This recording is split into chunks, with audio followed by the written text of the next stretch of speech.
One of the uses of sperm whale oil was for lubricating intercontinental ballistic missiles.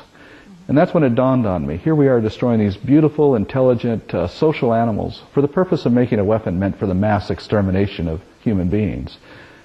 And I just said to myself, we're insane. In 1975, Paul Watson, co-founder of Greenpeace, found himself on a rubber Zodiac in front of a Soviet harpoon vessel bearing down on a pod of 8 sperm whales.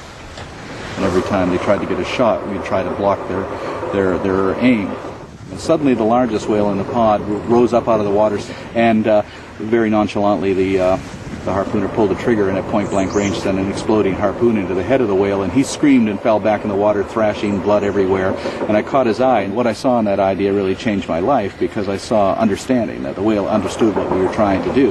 In 1977, Watson left Greenpeace in order to take more direct action against hunters and illegal fishermen, and established the Sea Shepherd Conservation Society.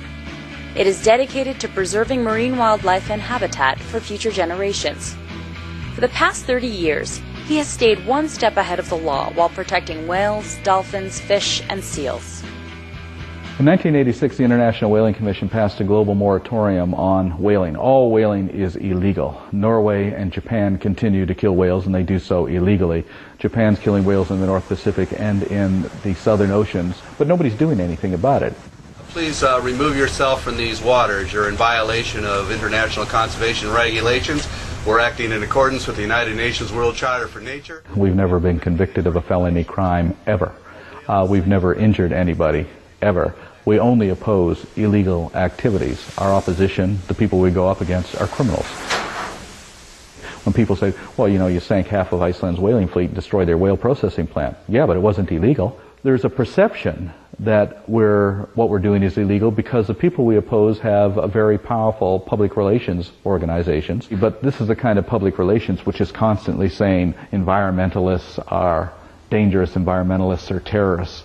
And in a way, I guess we are, because we really threaten the dominant paradigm of humanity, which is this lifestyle that that we're questioning: exploitation, consumerism, overpopulation. These are things nobody wants to talk about. Sea Shepherd investigates, documents, and takes independent enforcement action that other organizations and even governments won't take.